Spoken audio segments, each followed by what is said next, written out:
বন্ধুরা, এখন আমি চলে এসেছি আমাদের পেয়ারার বাগানে। এটা হচ্ছে KG1 পেয়ারার জাত। এই জাতে কি হয়, বর্ষাকালে খুব পরিমাণে ফলন হয়ে থাকে। আর এগুলোকে আমরা কি করছি এখন, এরকম আমরা ব্যাগিং করে দিচ্ছি।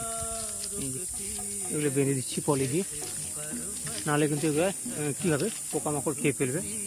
আর তারপরে এর উপরে ছত্রাকের আক্রমণ হবে, অর্থাৎ ফাঙ্গাসে। এই ফাঙ্গাস যাতে না লাগে বা পোকামাকড় যাতে না খায়, তার জন্য কিন্তু আমরা এগুলোকে ব্যাগিং করে দিচ্ছি। দেখুন বন্ধুরা, খুব সুন্দর হয়ে রয়েছে। এটা পুরো বাগানের কাজ চলছে, এখন অনেক বাকি রয়েছে বাঁধার।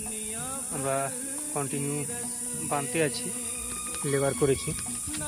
আমি দেখুন দেখাই, এই দেখুন ঘাসের মধ্যে একটা বড় পেয়ারা শুয়ে রয়েছে।